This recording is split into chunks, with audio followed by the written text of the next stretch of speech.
makabayang hapon, Luzon, Visayas at Mindanao, inihahandog ng Kagawaran ng Edukasyon sa pangunguna ng DepEd Tech Unit, itulay, online tutorial. Kamusta kayo mga makabayang mag-aaral?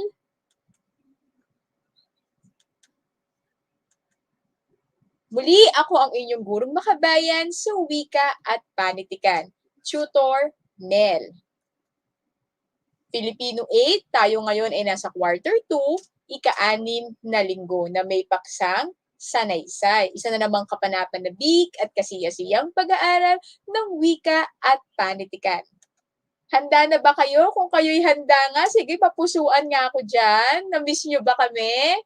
Siyempre, na-miss natin yung mga makabayang nating mag-aaral. Sige nga, kung kayo'y handa na at handang-handa na kami, Tutor Mel, magbigay naman kayo ng puso sa akin dyan, sa ating comment section. Ayan, may mga nakikita na akong puso. Ayan, napakarami na. Hello! Hello sa inyo!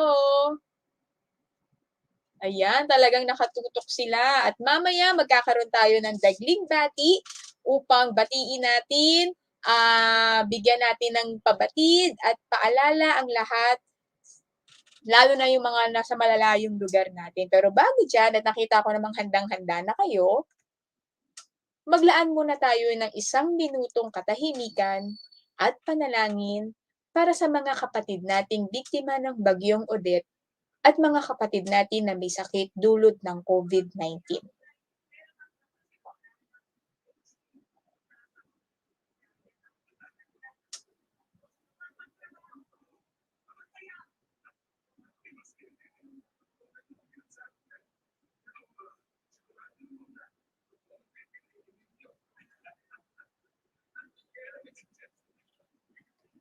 Amen.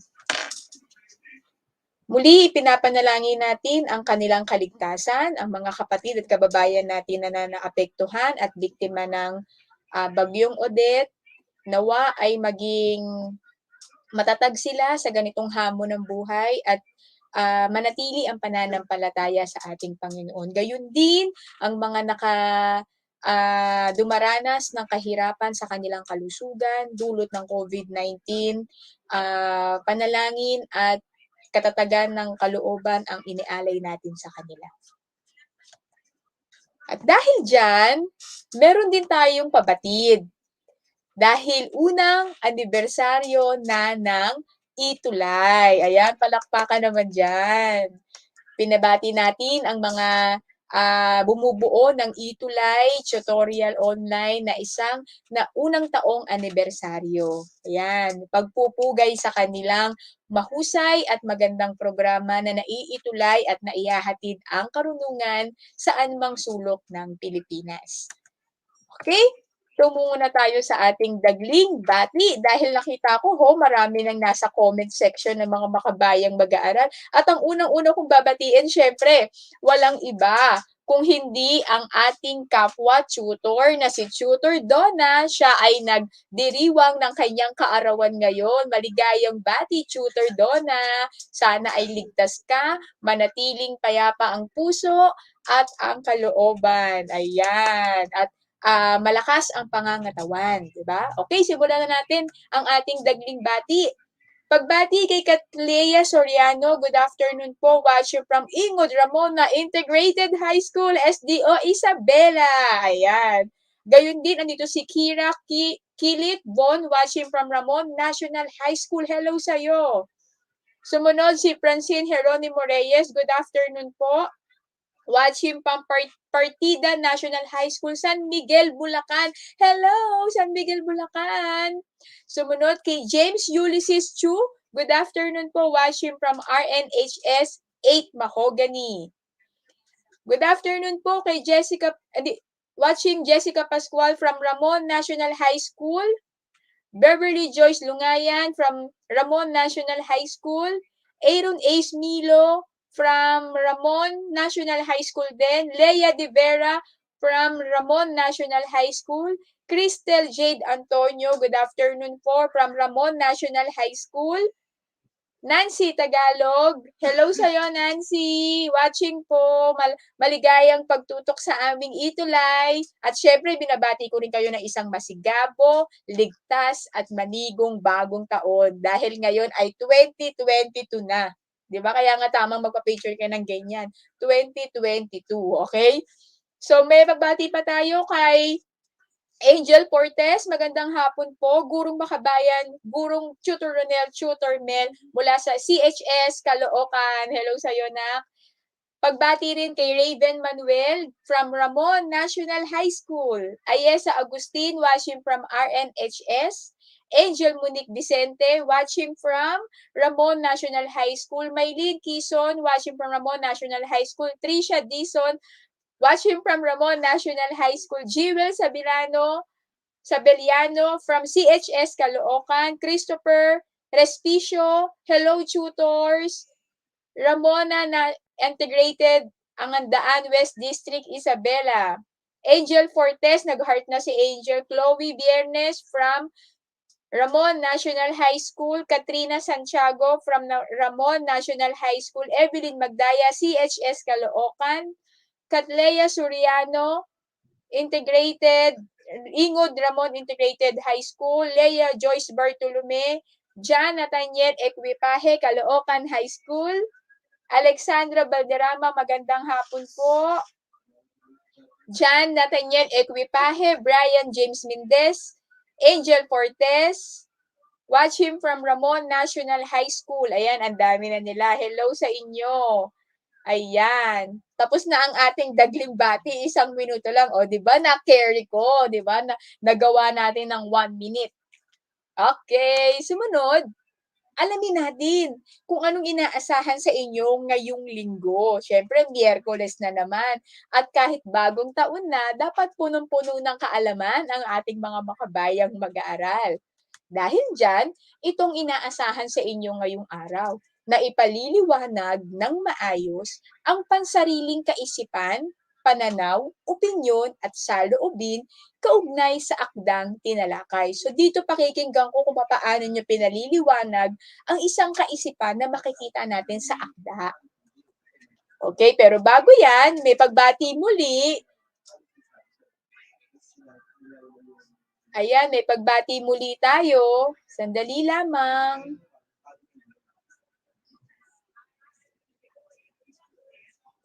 Ayan, napakarami.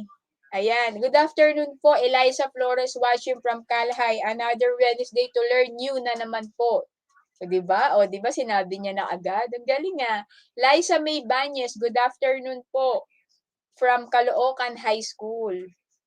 Andyan din si Aldrin Diesta, magandang hapon po, Tutor Mel. Ayan. So, dahil, eto, bago to, si magandang hapon po, Nadine Manabat, watching from Ingod, Ramona National High School. Okay, bago yan, magkakaroon muna tayo syempre ng balik tanaw o balik aral. Alamin natin kung yung nakalipas sa 2 linggo ay nakalimutan nyo ba o natandaan at tumimo pa rin sa inyong isipan ang ating mga aralin. Ayan, magbabalik aral tayo, ito ang ating panuto. Lagyan ng check kung ang kaugalian ay katanggap-tanggap at X naman kung di katanggap-tanggap. Malinaw po ang ating panuto. Ayan. May pagbati muli. Good afternoon from Atina Shaula DC Fernandez Mulabe watching from Partida National High School SDO Bulacan. Hello sa iyo, nak. Carla Agonoy Balana listening and watching from LFG Diamantina National High School. Ann Wendy Yao, good afternoon po, Tutor Mel from Caloocan High School. Hello, ayan. So, unang bilang. Ang pagbibigay ng alaala sa isang minamahal ay check or X. Check or X. Sige nga, tingnan nga natin ang pagbibigay ng alaala sa isang minamahal ay check or X.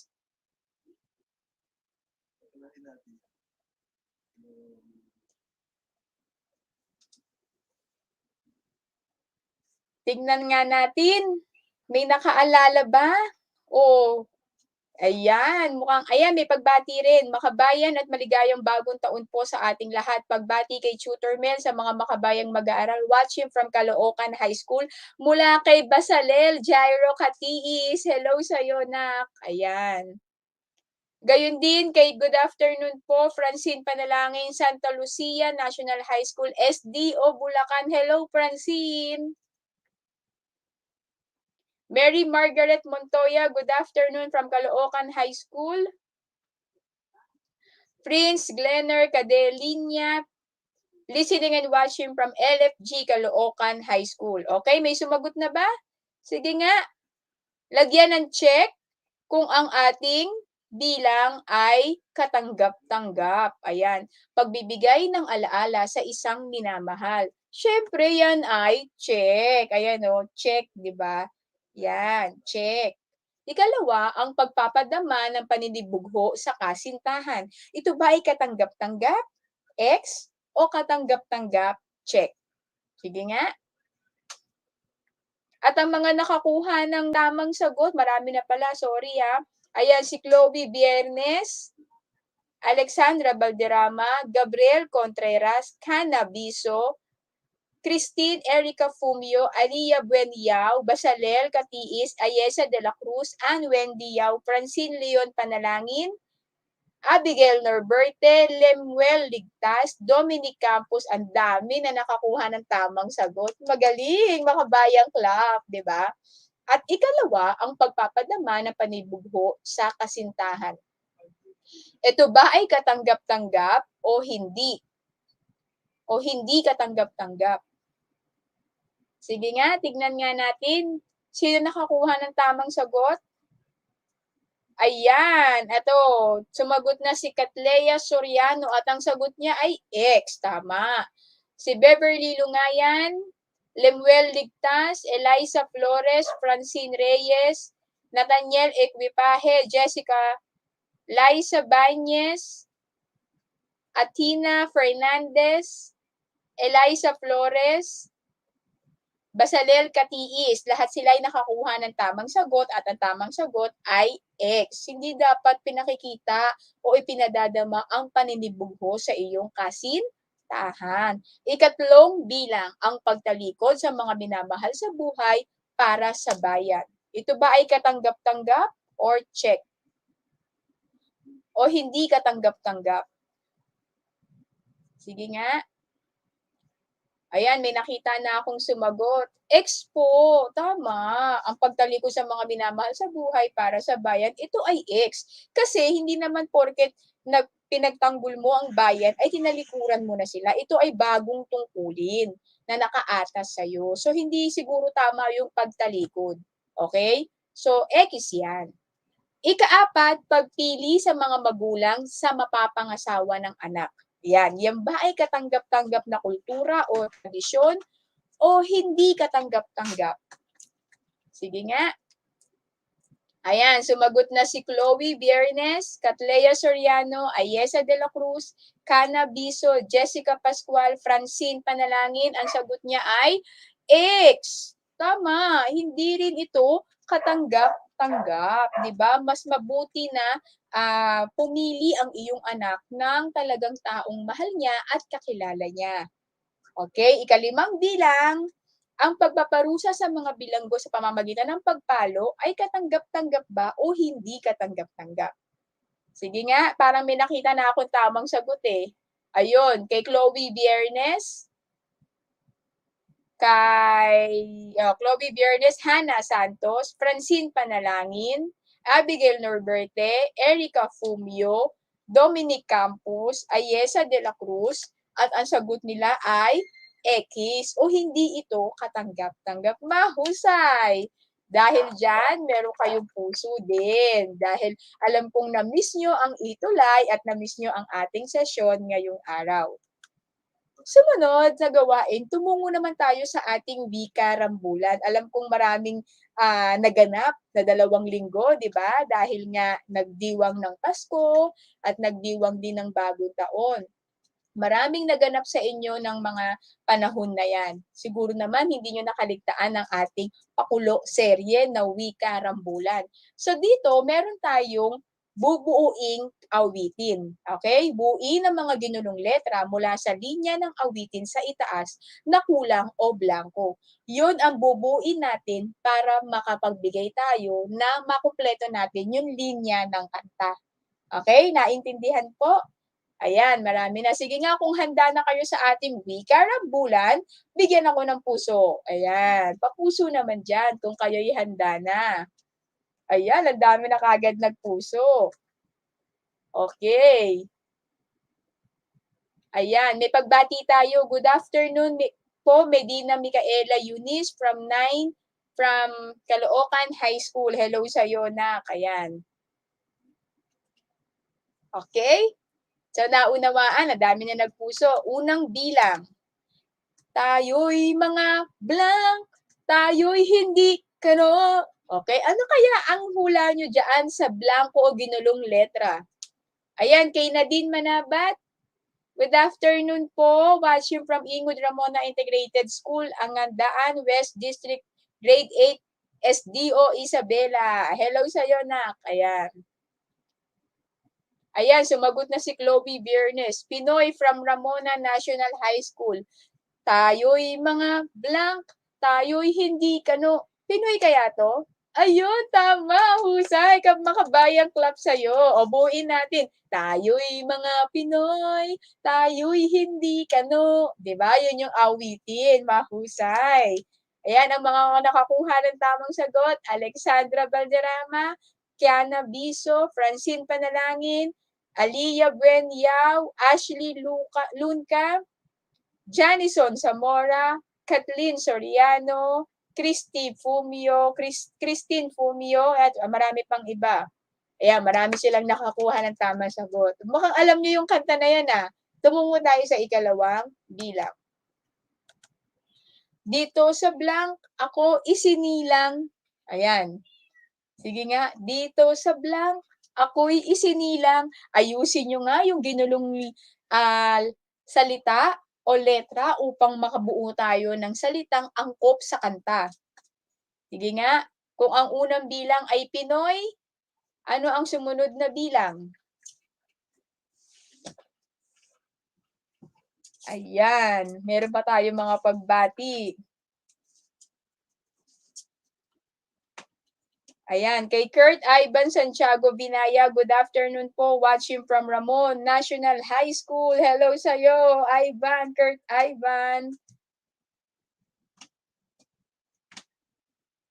Ayan, may pagbati muli. Ayun, may nakita na akong tamang sagot. Ang tamang sagot ay si Chloe Biernes. Ang kanyang sagot ay silangan. Okay, dito sa silangan, ako'y isinilang, 'di ba? 'Yun yung ayan, dami rin. Kiana Biso, Angel Fortes, Nadine Manabat, Ayesa de la Cruz, Aldin Diesta, napakarami. Shilo Benis Danauto, Alia Buenyao, Catlea Soriano, Abigail Norberte, Dayan, Kurt Ivan Santiago, and Valderrama. Sila mga nakakuha ng tamang sagot. Ikatlong bilang. Ako ay may sariling blank na kayumanggi. Ayan, medyo hindi ko alam ang tono, so tingnan na lang natin sa mga letrang ginulo. Ano kaya ang blanko na yan? Sige nga. Ayun, dami palang nakakuha ng tamang sagot sa silangan. Diyan Nathaniel Equipaje, Jessica Pascual, Mary Kate Pascual, Jessica Pascual, Dayan, Eliza, Ayesa, Alexandra Valderrama, at ang sagot nila ay kulay. Ako ay may sariling kulay na kayumanggi. Yan, ang galing. Basalel, Francine Panalangin, Catlea Soriano, Ashley Lunca, Christopher Respicio, Nathaniel Ambida, Kiana, lahat sila nakakuha ng tamang sagot. Mahusay! Makabayang clock naman dyan. Ika-apat na bilang. Huwag kang mahihiya kung ang ilong mo ay blank. Sige nga, yun lang ang alam ko dun, eh. Tayong mga Pinoy, tayo'y hindi kano, huwag kang mahihiya kung ang ilong mo ay blank. Oh, sige nga, anong tamang sagot? Tignan natin. Ayun, may nakakuha na ng tamang sagot. Aliyah Benyang, Katleya Soriano, Christopher Respicio at ang sagot nila ay pango. Okay? Nathaniel Ambida, Jessica Pascual, Eliza Flores, Ann Wendy Yao, Basael Catiis, Christine Fumio, Kurt Ivan, Janison Zamora, Hannah Santos, Genevieve Ravelo, Aldrin Diesta, Francine Reyes, ayan. At ikalimang bilang, ngunit hindi ko maipakita ang tunay na blank. Sige, ngunit hindi ko maipakita ang tunay na blank. Ano kaya yun? Sige nga, tingnan nga natin. Ayan, may mga nakakuha na lang tamang sagot, ngunit hindi ko maipakita ang tunay kong blank. Ayan, ayan, Francine Reyes, Alexandra Barderama, Basalel Catiis, Atina Fernandez, ang sagot nila ay sarili. Mahusay. Dahil diyan, meron kayong Bakabayan Club. Okay. At meron tayong patala, 'di ba? Okay, sa panahon ngayon klase, hindi natin maiaalis na lalong humihigpit ang ating, ang pagbabantay sa pagtaas ng bilang ng COVID-19. Nais kong malaman kung ano ba ang inyong mga opinyon patungkol sa paghihigpit na nararanasan natin ngayon. Sige nga, nais kayo magpabatid sa ating comment box? Sino ang nais magpabatid? Anong opinyon ninyo dahil nga may bago na namang variant na Omicron at talagang tumitindi na naman yung paglaganap o talagang pagtaas ng tinatawag nating COVID-19 na mga biktima. So anong iyong opinyon? May pagbati tayo. Shine Alquero, 8 Galileo, listening and watching from LFD Diamantina National High School, Kabatuan District, Kabatuan Isabela. Hello sa'yo, Shine. Okay? So, bukod doon, bukod sa ating binabanggit na pangamba, yan, meron na sumagot, "Ma'am, mas humigpit pa po." Nanghihinayang, okay? Kasi nga 'di ba parang unti-unti akala natin magno-normalize na, eh, ngayon ang daming may sakit, ang daming naapektuhan pa rin. So, nakakakaba pa rin at totoo namang nakakatakot dahil hindi natin masabi kung kailan ito mawawala. Kaya naman, nag-alay tayo ng panalangin kanina upang lubusan ng humupa ang pagkalat nito at kahit papaano ay, um, maka-recover yung mga may karamdaman. Ayon kay Francine De Leon, ngayon po bawal na naman lumabas ang mga bata. Yan, kayo ba naglabasan kayo nung Pasko? Nasa Big ba kayo sa pamamasyal? Okay.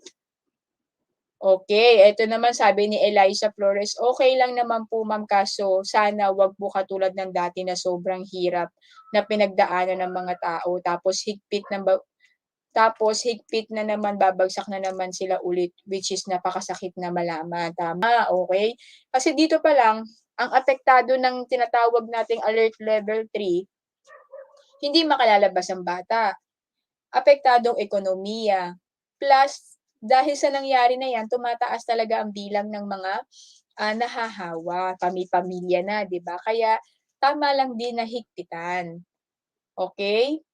Ayon naman kay Aaron Ace Milo, "Ako ay nanghihinayang dahil hindi matutuloy ang" ano 'to, face to face. Oo, maraming hindi pinatuloy na face to face lalo na yung mga nag-initial na, 'di ba? Kasi nga may banta pa rin na ang COVID-19. Okay.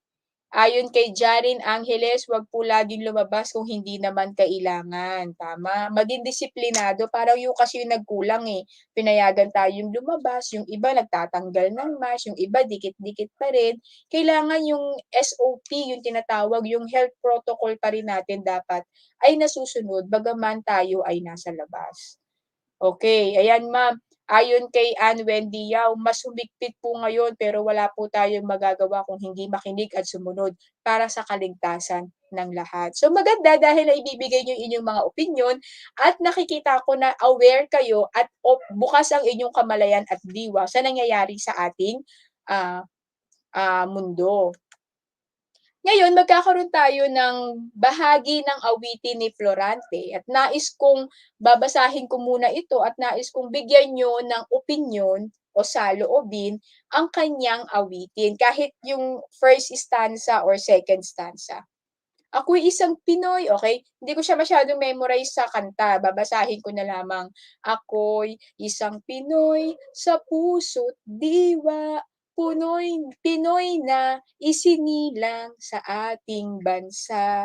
Ako'y hindi sanay sa wikang banyaga, ako'y Pinoy na mayroong sariling wika. Yan.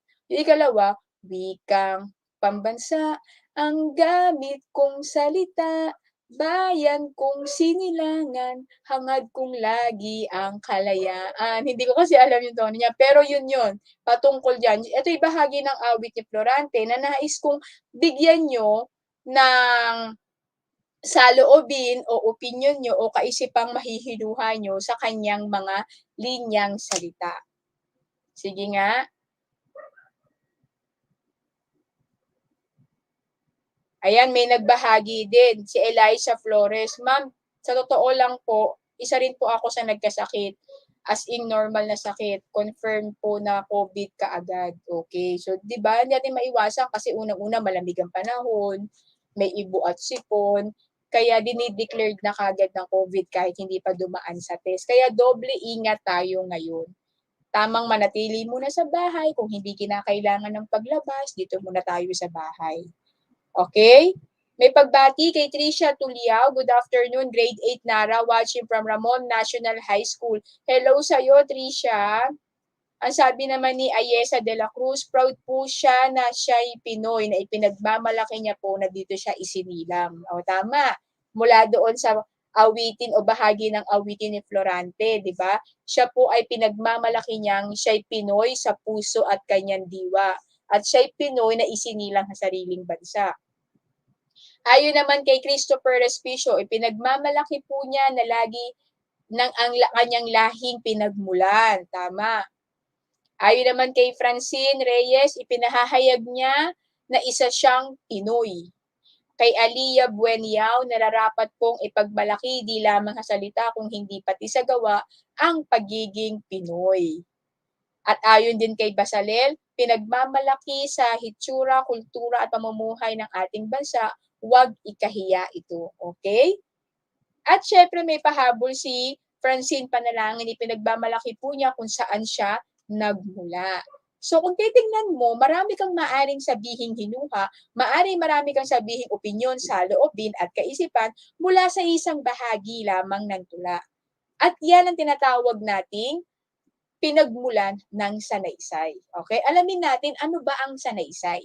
Ang sanaysay ay isang uri ng panitikan na tinatalakay ang isang pangyayari upang maibigay o mailahad ang kaukulang paliwanag sa ikalilinaw ng paksang pinag-uusapan. Kaya kanina yung COVID-19 pinag-usapan natin, anong opinion ninyo, anong kaisipan ang nais nyong ipabatid.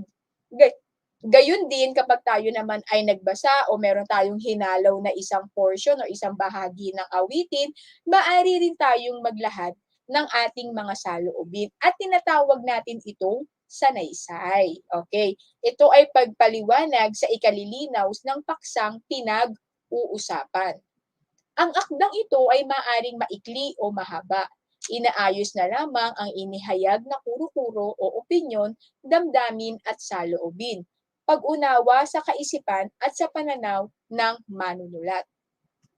So meron tayong tinatawag na dalawang uri ng pagsulat ng sanaysay. Ang una ay ang formal na sanaysay. May pagbati tayo kay Shumweng Villalino. Good afternoon po from CHS. Ayan. Okay. tinatawag nating formal na sanaysay. Ito ay sanaysay na nabubuo sa tulong ng isinasagawang pananaliksik ng manunulat. Ginagawa ang pananaliksik upang lalo mabigyan ang bigat o lalim ng kanyang tinatalakay para sa lubusang ikagaganda ng sanaysay. So, pag namin nating formal, maayos ang format nito, may mga gumagamit siya ng mga estadistika para mapatunayan na totoo ang kanyang pananaliksik at ginugugol ito ng mahabang panahon. Hindi siya ginagawa lang ng isang upuan, yung formal na sanaysay, 'di ba? Ito ay naglalaan, sabi nga ni Alejandro G. Abadilla, ama ng sanaysay, ito ay ginagawa ng sanay at ipinaglalaanan ng oras, okay? So kapag sinabi natin formal na sanaysay, pili ang mga salitang ginagamit. Hindi tayo gumagamit ng mga salitang balbal. Hindi tayo gumagamit ng mga salitang nasasambit natin sa araw-araw. Bagkus, gumagamit tayo ng formal na sanaysay na naaayon sa artikulo o sa kaisipang ating tinatalakay. Maari ka rin gumamit ng mga scientific names at gumagamit din niya ng mga, dahil ito'y nanggaling sa isang pananaliksik, gumagamit din siya ng mga datos o detalye na magpapatibay sa kanyang binabanggit na kuro-kuro o pananaw. So ito naman ay yung pangalawang uri naman ng sanaysay, tinatawag nating di formal na sanaysay. Ito ay ang paglalahad na di nangangahulugan ang gawain pananaliksik bago mailahad ng kaisipan.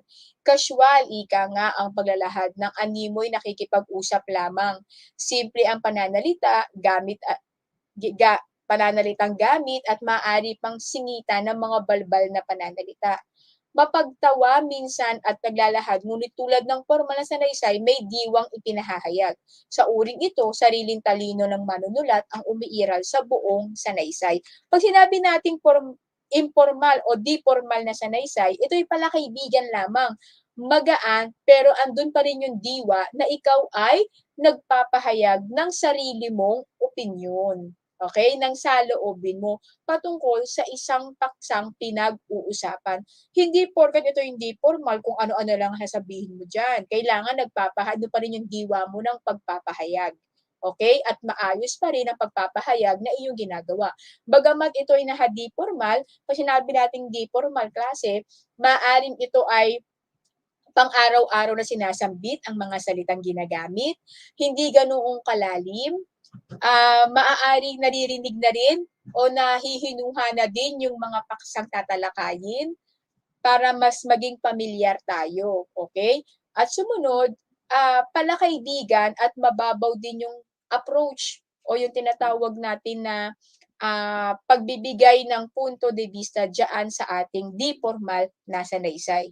Ngunit wag alisin sa isip, andoon pa rin yung sanaysay na naglalahad ka o nagpapahayag ka ng diwa na kung saan partikular sa paksang tinatalakay. Habang ang pandemya, so ito yung halimbawa ng isang sanaysay na di formal. Babasahin ko ha. Habang ang pandemyang coronavirus ay patuloy na nakaapekto sa ating lahat, marami sa atin na nagdurusa sa pagkawala ng isang miyembro ng pamilya o isang kaibigan. Ang pagkamatay ng isang minamahal ay mahirap, ngunit malamang na gawing lalong mahirap ang pandemya ang pagkaya sa pagkawala. Pareho ang likas na katangian ng sakit na COVID-19 at mga hakbang na kailangan upang mapigil ito at nagbabadya ng kakaibang mga paghamon sa ating lahat. So ito isang halimbawa ng sanaysay na di formal. Ngayon, mula diyan, nais kong meron tayo nitong kinalap na pansariling kaisipan mula doon sa binasang sanaysay. Pansariling kaisipan, ang mawalan sa buhay ay pinakamasakit na dulot ng pandemyang ito. Ang pandemyang mabilis kumalat kung saan higit na kalinisan at disiplina sa sarili ang solusyon. Pansarili yan na pansariling kaisipan. Okay? So, yaan yung sinasabi natin na mula sa di formal na sanaysay, maari kang magbigay ng pansarili mong kaisipan. Ito naman ay pananaw mo patungkol sa COVID.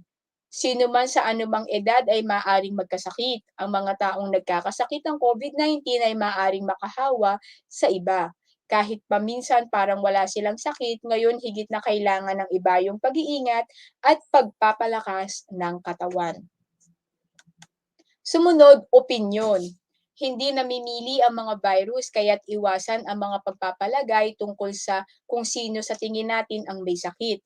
Tayo ay dapat na maging responsable sa lahat ng nangyayari sa ating kapaligiran. Isiping maging handa sa lahat ng bagay upang hindi magsisi sa huli. Then yung saloobin naman, nakalulungkot isipin na lalong tumataas ang kaso ng COVID-19 sa ating mundo.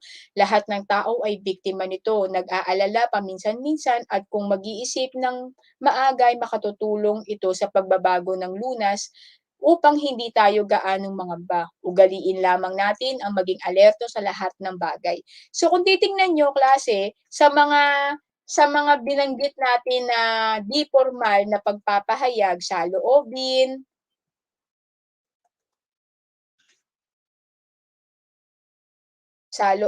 opinyon, pananaw, pansariling kaisipan, ayan ay gumagamit lamang ng mga praktikal na salita o yung mabababaw na salita o nasasambit sa pang-araw-araw upang maunawaan ninyo na kapag sinabing di formal na sanaysay, ito ay pananaw, pansariling kaisipan, saloobin o opinyon ng manunulat na ipinagpapalagay nila na ito ang kanilang nais banggitin sa kanilang mga mambabasa.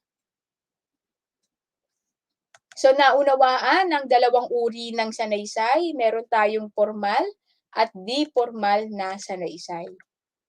Okay, bigyan naman natin ng makabayang clap 'yan kung naunawaan niyo ang ating pagtalakay. Sige nga, bigyan nga ako ng puso kung naunawaan niyo. Ayan, umupo si Francine. May pagbati tayo kay Karil Cantano. Good afternoon, watching from RNH Grade 8 Mulabe. Hello sa'yo, kay Katlea Soriano. Opo, naunawaan po namin. Kay Nadine, malinaw po ma'am. Ayan, hello, salamat naman naintindihan ninyo kung anong pinagkaiba ng sanaysay na formal at sanaysay na di formal. Laging tandaan, ito ay parehong nagpapahayag ng diwa tungkol sa na partikular na paksa. So dahil naintindihan nyo, meron tayong gawain ngayong araw. Panuto, bigyan ng sariling pananaw, opinyon o saloobin ang mga kinuhang bahagi ng akda. So ito yung unang bahagi. Ito ay halaw sa huling bahagi ng kwento ng Tata Selo ni Rogelio R. Sicat. Ito ang kanyang pahayag. Habang nakakapit sa rehas ay nakatingin sa labas. Sinasabi niyang lahat ay kinuha na sa kanila. Ang lahat ay kinuha na sa kanila. Ano kaya ang nais niyang, anong opinyon ninyo na maaring banggitin diyaan sa o bahagi ng kwento ng Tata Selo? Yan sa mismong pahayag. May pagbati tayo kay Say Johan Pasi Salazar. Happy learning everyone. J. Lord Salazar. Advisor daw niya si Ma'am Sani B. Rarama Principal. Ay, hello po. Sir Rodelio Digaño, School San Pedro Villa Concepcion Elementary School. Hello po sa inyo. Salamat po sa inyong pagtutok sa amin. Ayan. Okay, ano kaya maopinyon nyo?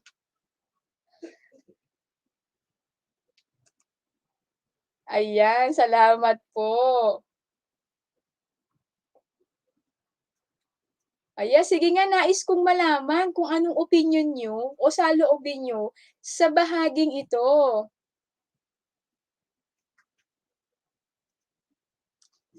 Ayan. Sige nga, pakinggan nga natin. Habang nakalapit sa rehas ay nakatingin sa labas. Sinasabi niyang lahat ay kinuha na sa kanila. Ang lahat ay kinuha na sa kanila. Sige nga, paanuhin nga natin, ano ang maaring maging opinyon nyo dyan, mga makabayang kong mag-aaral. May pagbati muli tayo kay Atina Shaula DC Fernandez. Good afternoon po, teacher. Sherilyn Reyes, grade 8 Mulabe, watching from Partida National High School, SDO, Bulacan. Hello. Hello sa'yo. Ayan. Sige nga. Ayan, may sagot na ba si Katiis? Ano kaya ang opinyon niya diyaan?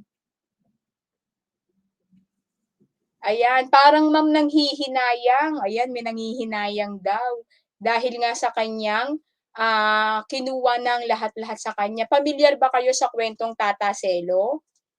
Ayan.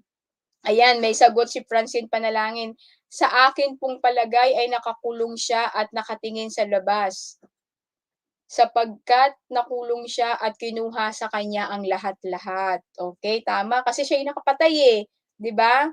So, nasa bilangguan siya, kinuha ang kanyang mga lupa, kinuha ang kanyang ari-arian at wala na natira sa kanya. Okey, tama, mahusay Francine Panalangin. Noriel de Guzman, learning listening and watching from LFG Diamantina National High School. Hello sa'yo, Noriel de Guzman. Ayan. O yung sumunod, "Ma'am, siya po'y isang bilanggo na walang magawa para sa kanyang sarili." Mahusay, 'di ba? Mahalagang anong saloobin niyo? 'Pag sinabing saloobin, damdamin, nakalulungkot na mayroong ganitong nararamdaman ang isang matandang si Tata Selo, na nagsumikap sa buhay ngunit nawala din ang lahat sa kanya, okey? Mahusay. Eto naman kay Jarine Angeles, siguro po humihingi sila ng tulong sa mga tao dahil kinuha ang lahat sa kanila. Okey, kay Basarel sa aking palagay siya'y nagsisisi sa amin at paninindigan niya ang kanya at pinanindigan niya ang kanyang ginawa. Okey, kasi parang sa part ng istorya ng Tata Selo, walang pagsisisi, para sa kanya ito ay tama lang gawin dahil sobra na silang naabuso. Ngunit sa kanyang hinuha ay, unti-unti pala sa gano'ng kanyang nagawa ay mawawala din ang lahat ng kanyang pinagsikapan sa buhay. Okay, number 2, magpundar ka ng iyong sariling negosyo, mabuti na yung makatindig ka sa sarili mong paa. Ito ay halaw naman sa kuwentong Saranggola ni Efren R. Abueg. Ano ang saloobin niyo diyan, opinyon or pananaw? Magpundar ka ng iyong sariling negosyo, mabuti na yung makatindig ka sa sarili mong mga paa. Ano kaya ang nais niyang sabihin diyaan? Ayan, may mga nag-comment na. O may pagbati tayo kay Reynalyn Joy Cristobal, New 8 Newton, listening and watching from LFG Diamantina National High School. Hello po sa inyo. Ayan, magkaroon ng paninindigan upang makatayo sa sariling mga paa, okay? Para sa kanya, yun ang kanyang naging opinyon. Ayon naman kay Francine De Leon, kailangan mong masanay mabuhay mag-isa upang ikaw ay maging matagumpay sa buhay. Tama. Kay Basalel, mahalagang magpundar upang hindi tayo umasa sa ating mga magulang. Tama, ang gagaling, 'Pag sinabi nating saloobin, lakasan mo ang iyong loob, 'di ba? Um, Bigyan mo ng kalakasan ang iyong katawan at isip na magagawa mong mag-isa ang mga hamon sa buhay at maipararamdam mo na kaya mong manindigan at tumayo sa sarili mong mga paa. Ayan, gayon din ang sagot ni Francine Reyes, sa akin pong palagay sinasabi niya na mas makabubuti na mayroon tayong sariling negosyo at nakatatayo tayo sa ating, sariling paa. Gayon din ang palagay, meron palang pagbati kay Michelle Losada, Otasha May Oyasis, San Miguel Elementary School, Aluminos, Laguna. Hello sa'yo, Michelle! Ayan, at ayon naman kay Aliyah Buenyao, maging independent, bumuo ka ng sarili mo para ito'y maipagmalaki mo ng buo na nanggaling din sa iyo. Ayan, mahusay. Ang husay naman ng mga makabayan kung mag-aaral. Magaling. Bigyan ko nga kayo ng Makabayan Club. At syempre, naipahabol si Christopher Resposio, maging masikap para magkaroon ng magandang kinabukasan kahit pa ito ay mag-isa mo lang, ah, naipundar, okey, tama. Kasi isa ito sa paraan upang masabi natin na tayo ay kayang mabuhay mag-isa. Hindi naman porke pa sinabi nating mamuhay mag-isa, kakalimutan natin yung mga kamag-anak natin. Siyempre kasama pa rin sila sa ating tagumpay, bagamat hindi tayo umaasa sa kung anong maibibigay nila, ayan. Palakpak naman diyan, ang galing. O may pagbati muli. Kate Louis Ablasa, good afternoon po, watching from Santa Lucia National High School, SDO Bulacan. Hello. Gayon din kay Dayan Roldan, good afternoon po, watching from Ramon National High School. Ayan, makabayang clap. Hello, mabuhay sa inyo. At syempre, tutungo na tayo. Bakit mahalaga ang sanaysay? Muli, sino ang ama ng sanaysay? Si Alejandro G. Abadilla. Okay, bakit mahalaga?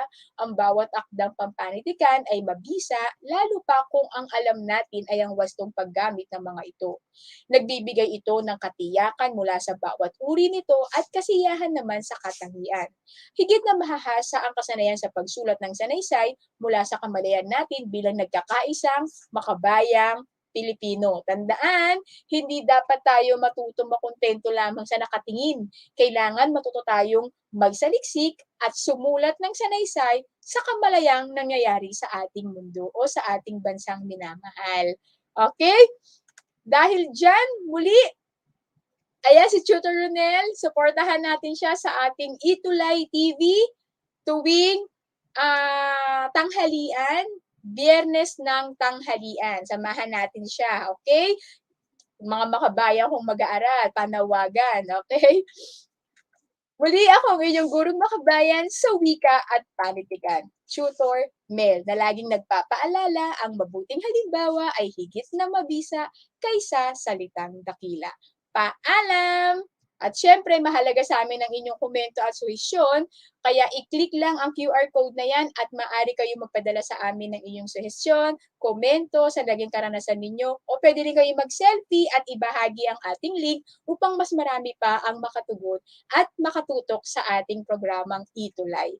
Muli, maraming salamat mga makabayan kong mag-aaral. Paalam!